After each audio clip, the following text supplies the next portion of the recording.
You're sitting at home and you're playing Halo Infinite's multiplayer. You're dropping kills, you're making friends on the game, life is good. You think to yourself, I'm enjoying Halo Infinite's multiplayer, life just can't get any better. And then all of a sudden... Hey,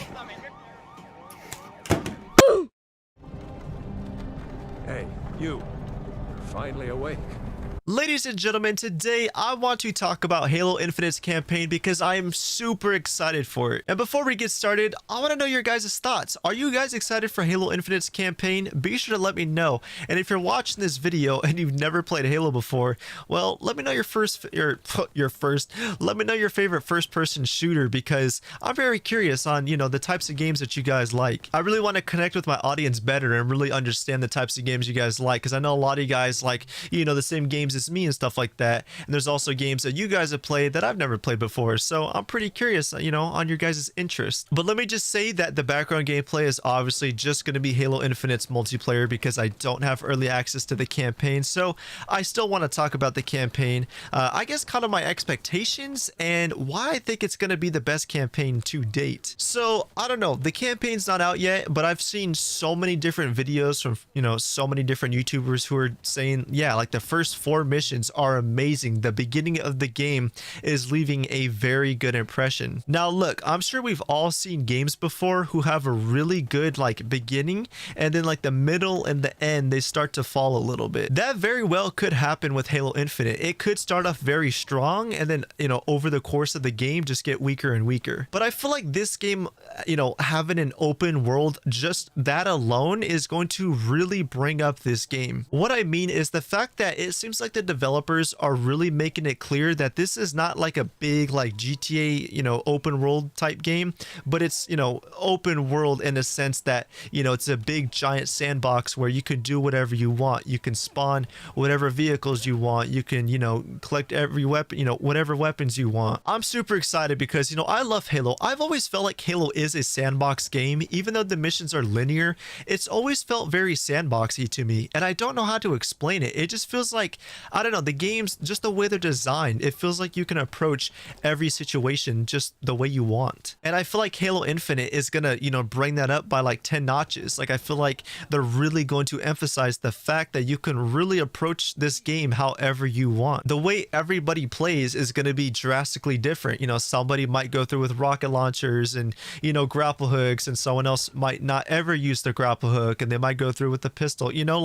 Everybody's going to have these really cool and creative experiences. And I'm excited because this is my first ever Halo game that I'm actually going to buy at launch. Keep in mind that I am going to do a review on Halo Infinite's campaign when it drops, so do keep a lookout for that. But I don't know. I mean, the multiplayer, look, let me put the campaign aside for a second and talk about the multiplayer. I've already made a video on the multiplayer, but I want to emphasize something real quick. The multiplayer is a lot of fun. I think just about every big Halo fan can agree. I feel like the Halo Infinite multiplayer is a ton of fun. There's a lot here to offer. But even though I feel like there's somewhat a lot here to offer, I feel like the game could offer a lot more. Now, what I mean is, for me personally, I think, the custom games feature could use, more features.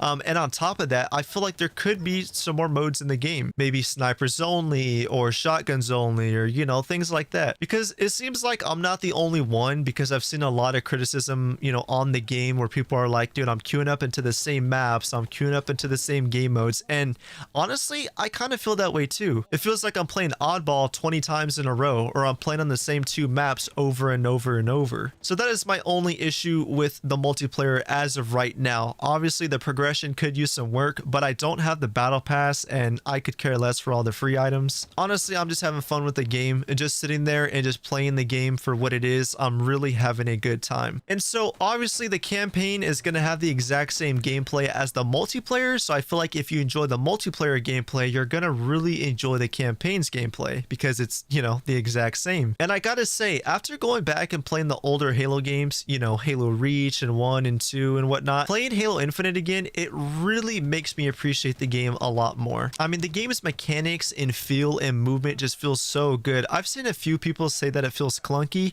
I'm not entirely sure what they're talking about because I feel like, according to their logic, not Halo Infinite, but Halo in general, all all the Halo games, they've always felt kind of clunky in a sense. Or I should say like floaty, you know, like in the older Halo games when I jump up in the air, you know, it feels kind of floaty a little bit. And if anything, Halo Infinite feels exactly like the older Halo games. So I'm really, you know, like I said, I'm having a great time with the game so far, and I'm really getting that nostalgia factor where like I'm playing Halo Infinite and I'm like, this is such a, you know, upgraded version of the older Halo games. You know, the movement just feels so nice, and you know, the gunplay just feels amazing. Probably the best it's ever been out of the entire series. I feel like the major, or if anything, the only disappointing thing that could happen with the Halo Infinite campaign is the final, you know, boss or the final confrontation, or just the story in general. Because I feel like the open world aspect is going to be a lot of fun. I feel like the gameplay is going to be a lot of fun. But if anything, the story is the main thing that needs to be good, because I feel like if the story is bad in this game, then a lot of people are going to tear this game apart. Or of course, if the final boss, or you know, whoever the final bad guy that you fight is, you know, if he's disappointing, it's going to feel like the entire campaign was for nothing. You know, because a story, especially you know, in a game like Halo, a story is very important, right? The entire story, right? But if the final boss, if the final ending is just completely disappointing, it could ruin the entire experience. It can make you feel like you did everything for nothing. There's a lot of games I played in the past where, you know, I'm playing through the whole game and I'm like, you know, this is a pretty good story. I really want to see how this ends. And then it ends in a very bad way. And I'm like, man, that really just left a bad taste in my mouth. I feel like I just played that whole campaign for nothing. I just feel like, you know, what was the point of that? So honestly, I feel like that should be everyone's biggest fear is the story going to be good? And, you know, from a lot of these YouTubers who got early access to the campaign, they're dropping all these videos and they're saying, yeah, the first 4 missions are amazing. Now, you know, that's good to hear, but, you know, we got to wait and see, you know, is the rest of the campaign, you know, as strong as the beginning of the game? Because that's like the biggest problem, I feel like, especially when YouTubers get early access to certain games and they're only told that they can play the first, you know, 4 missions, first 4 hours or whatever, because the beginning of your game could be very strong. It could be the best part out of the entire game, but then when we play the full game, as the game goes on, it starts to get weaker and weaker. And I hope Halo Infinite doesn't suffer from that, you know, same effect where the beginning is amazing and then as, you know, we play through the campaign, the missions just get worse and worse. But I guess we'll have to wait and see. Regardless, let me know down below if you guys are excited for Halo Infinite, and if you're not, then be sure to let me know why. But as always, a big thumbs up on the video is greatly appreciated, and with that being said, I will catch you all in the next one, and peace out.